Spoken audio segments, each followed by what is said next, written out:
Hi. So welcome back to Mani vlog. ஆக்சுவலாக time பார்த்தீங்கன்னா தெரியும் 12:45 ஆகுது. 12:43 first August month starting. So இந்த டைமுக்கெலாம் முடிச்சாச்சு. 12:15 ஆகுது டைமு. சாரி 12:15 நான் வந்துட்டேன். ஓகே, இன்றைக்கி பார்த்தீங்கன்னா நம்ம எப்போவுமே பண்ணுற மாதிரி தான், யூஸ்வலாக பண்ணுற மாதிரி நைட்டு சிஎன்ஜி முடிச்சு வச்சுட்டு காலைல 7:15 தான் போனேன். இன்றைக்கி 7:15 ஸ்டார்ட் பண்ணது, 12:15 முடிச்சிட்டோம். ஸோ அந்த 4 ஹவர் தான். சேம் அதே 1280 வந்துச்சு. கொஞ்சம் டிஃபர் தான். பட்டு 4 ஹவருக்கும் 6 ஹவருக்கும் எவ்வளோ வித்தியாசம் இருக்குது. 6 ஹவரில் பார்த்தீங்கன்னா எக்ஸ்ட்ரா ஒரு 150 ரூபா எவ்வளோ வந்திருக்கு. ஸோ அந்த நேரத்தில் வந்து நம்ம போகிறது வந்து பீக் ஹவரில் ஒர்க் பண்ணோன்னா அது கொஞ்சம் என்ன சொல்கிறது, இந்த டைமில் ஒரு நாள் ஃபுல்லாக அது 12 ஹவர் ஓட்டணுன்ற அந்த டைமிங் ஈக்குவல் பண்ணுறதுக்காக தான் நான் அப்படி ஓட்டினது. பட் அந்த மாதிரி புதுசாக பண்ணுறீங்க யாருன்னா கண்டிப்பாக பீக் ஹவரில் ஓட்டுங்க. பீக் ஹவர் டிஃப்ரெண்ட் உங்களுக்கு நான் நிறைய சொல்கிறேனே. பீக் ஹவரில் பார்த்தீங்கன்னா ஒரு 13 கிலோமீட்டருக்குலாம் அசால்ட்டாக 250 ரூபா அதெல்லாம் வரும். பிகாஸ் 20 ருபீஸ் பீக் ஹவர்ஸில். நார்மல் ஹவர்ஸில் 10 ரூபா. சிலதெல்லாம் பார்த்தீங்கன்னா 8 கிலோமீட்டருக்குலாம் எவ்வளோ வரும் பார்த்தீங்கன்னா 85 ரூபா, 90 ரூபா, 12 ரூபா, 13 ரூபா, அந்த வித்தியாசம் தான். ஸோ அந்த நேரத்தில் அந்த 12லேருந்து அந்த 3 வரைக்கும் போடுற எஃபெக்ட் வந்து இதுவாகும்.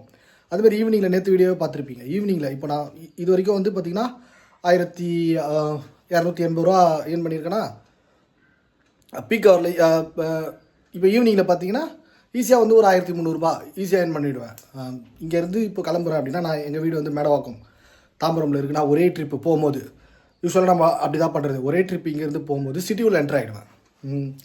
சிட்டியூவில்னா இங்கேருந்து இப்போ ஸ்ட்ரைட்டாக மயிலாப்பூர் 395 400 போயிடுவேன். திருப்பி அங்கேருந்து அங்கே லோக்கல் அப்படியே வருது. இது ஒரு 400 வந்துடுமா, அங்கே லோக்கல் அப்படியே ஓட்டிகிட்டே இருக்கலாம் ஒரு 500க்கு. திருப்பி அங்கேருந்து ஒரு ட்ரிப்பு, லாங் ட்ரிப்பு வீட்டுக்கு வர்றதுக்கு அது கோ டூன்னு ஒரு ஆப்ஷன் இருக்குது. அதை போட்டு வச்சிட்டிங்கன்னா அந்த பக்கம் ஒரு ட்ரிப் எப்போ வருதோ அப்போ நீங்கள் வந்துடலாம். ஸோ அங்கே லோக்கல் அப்படியே ஒரு 500 600 ஓட்டிட்டு இப்படி வந்துட்டிங்கனாலே ஒரு 1500 அப்படியே நீங்கள் மெயின்டைன் பண்ணிக்கலாம். 1300 400 அது மாதிரி மார்னிங் ஈவினிங் இப்படி தான் நான் பண்ணுறது. இங்கேருந்து சிட்டியூவில் என்ட்ரு ஆகுது, சிட்டியூவில் லோக்கல் ஓட்டுறது, அங்கேருந்து திருப்பி எங்கள் வீட்டுக்கு வந்துடுறது ஒரு ட்ரிப்பு. ஸோ இதை தான் நான் ஃபாலோ பண்ணிகிட்ருக்கு. ஸோ அதனால் இதில் வந்து நீங்கள் ஹார்ட் ஒர்க் பண்ணணும்னு முக்கியம் இல்லை, ஸ்மார்ட் ஒர்க் பண்ணி ஈஸியாக ஏர்ன் பண்ணிடலாம். அதுக்காக சொல்ல வந்தேன். ஸோ அந்த டைமிங்லாம் பார்த்து புதுசாக வரவங்க நிறைய பேர் நம்மகிட்ட கேட்குறீங்க, அந்த டைமிங் கொஞ்சம் ஃபாலோ பண்ணிக்கோங்க. ஓகே. சிஎன்ஜி பற்றி சிஎன்ஜி ஆப்லாம் இருக்குது அப்படின்னு சொல்கிறீங்களா? எஸ், ஆப் வந்து இருக்குது. சிஎன்ஜி ஆப் இருக்குது, நிறைய இருக்குது. சிஎன்ஜி வந்து எந்த இடத்துல இருக்குது அப்படின்னு சொல்லிட்டு நம்ம வந்து அந்த ஏரியா இருந்து அங்கே போட்டோம்னா நியர்பை அப்படின்னு சொல்லிட்டு பார்க்கலாம் ஆப் மூலியமாக. இல்லைனா கூகுளில் சர்ச் பண்ணி நியர்பை சிஎன்ஜி பம்ப்னு போட்டாலே கூட ஈஸியாக கண்டுபிடிச்சிடலாம். ஆனால் பட் நான் என்ன தெரிஞ்சுக்கணும் அப்படின்னா, சிஎன்ஜி பெட்ரோல் டீசல் வந்து டிஃப்ரெண்ட். பெட்ரோல் பங்க் வந்து நீங்கள் சிஎன்ஜி இருக்குது அப்படின்னு ஈஸியாக வந்து ஐடென்டிஃபை பண்ணிப்பீங்க. பட் அந்த பங்க்கில் வந்து சிஎன்ஜி ஸ்டாக் வந்து இருக்குமா என்ன நம்மளுக்கு தெரியாது. அது அந்த ஆப் மூலியமாக நம்ம கண்டுபிடிச்சாலும் அது எனக்கு தெரிஞ்சு பிரயோஜனம் இல்லை தான். எப்படின்னா, இப்போது எனக்கு தெரிஞ்சு இந்த ஏரியா இருக்குன்னு பாருங்களேன், சிட்லப்பாக்கம் தாம்பரம் சரௌண்டிங்கில் பார்த்தீங்கன்னா எனக்கு தெரிஞ்சு இந்த சிஎன்ஜி பார்த்தீங்கன்னா ஒரு 3 இடத்துல இருக்குது. பங்க்குன்னு பார்த்தீங்கன்னா கிட்டத்தட்ட ஒரு 30 பங்க் இருக்குன்னு வச்சுக்கோங்களேன். ஸோ அந்த 3 பங்கில் ஒரு பங்கு தான் சிஎன்ஜி. ஏன்னா எல்லா பங்க்லையும் சிஎன்ஜி இல்லை, அது நீங்கள் தெரிஞ்சுக்கணும். பெட்ரோலு டீசல் இருக்க எல்லா பங்க்லேயும் சிஎன்ஜி கிடையாது. சிஎன்ஜி வந்து சில குறிப்பிட்ட பங்க்கில் இருக்குது.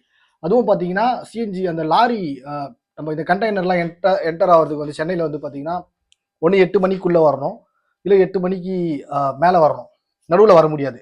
ஸோ அந்த சிஎன்ஜி அந்த இது வந்து ஸ்டாக் எப்படி வரோன்னா அந்த 6 மணிக்குள்ளே வந்துடணும்.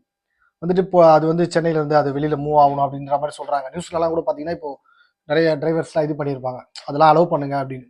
அதனால் அது காலையில் வரும். வந்தவுடனே என்ன பண்ணணும்னா அந்த சிஎன்ஜி நம்ம பிடிச்சிக்கணும். போய் பார்த்தீங்கன்னா நான் அந்த வீடியோவில் நான் நேற்றே காட்டியிருப்பேன், அதுவும் திருப்பி போடுற பாருங்க. அப்படி நிற்கும் கூட்டம். நம்மளாம் பரவாயில்ல, ஆட்டோ வந்து லிமிட்டடாக கொஞ்சம் இருக்குது.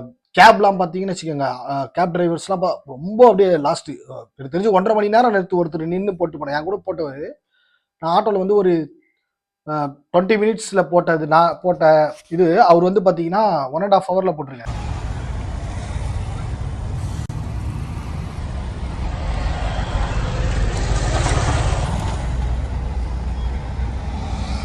அந்த 8 மணிலேருந்து இருக்குது அப்படின்னா சிஎன்ஜியில் போய் அந்த நேரத்தில் நின்னோன்னா அதுக்கு டைம் வேஸ்ட் ஆகும் நம்ம அடிஷ்னலாக இல்லை. அதனால் சிஎன்ஜி வந்து நம்ம அந்த மேப் ஆப்பில் இது பண்ணி நம்ம தேடினாலும் அது எனக்கு தெரிஞ்சு அது வந்து பிரயோஜனம் கிடையாது.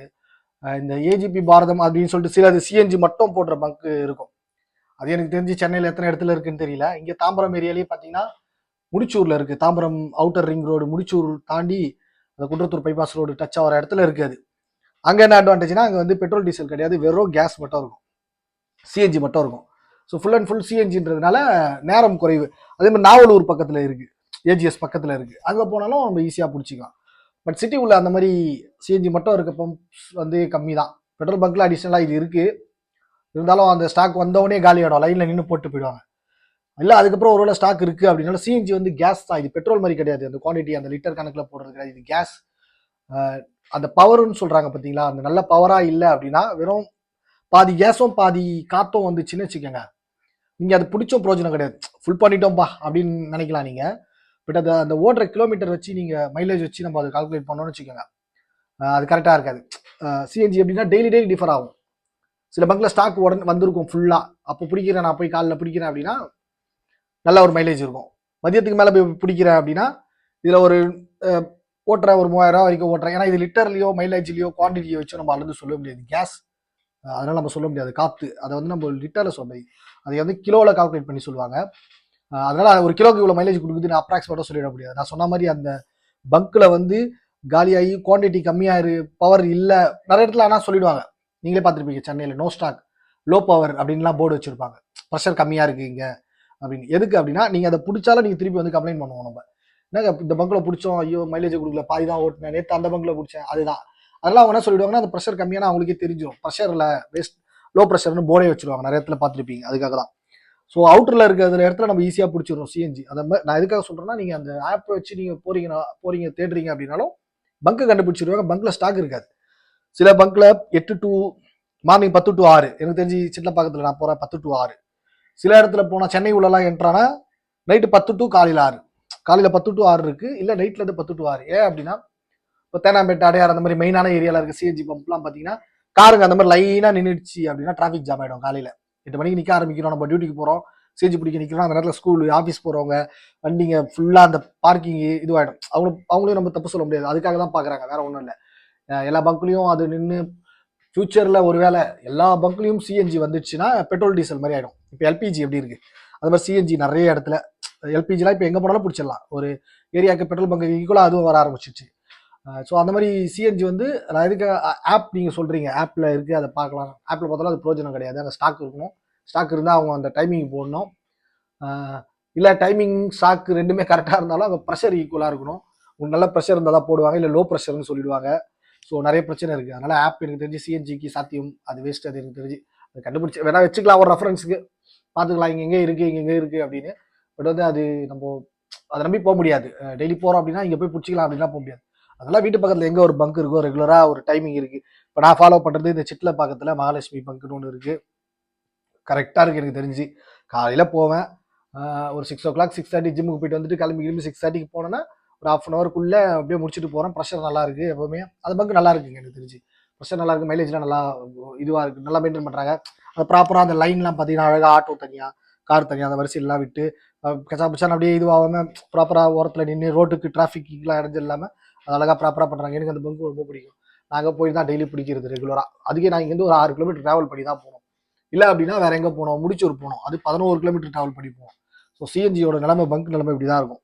நிறைய அது ஒன்றும் அவ்வளோ அளவு அது வந்து கண்டுபிடிச்சி போகிற அளவுக்குலாம் இருக்காது. ஸோ அதனால் ஆப்பில் இருந்தாலும் அது வந்து எனக்கு தெரிஞ்சு அது நோ யூஸ் தான். வேணால் பார்த்துக்கலாம், வச்சுக்கலாம், மற்றபடி அது வச்சுக்கலாம், இது பண்ண முடியாது.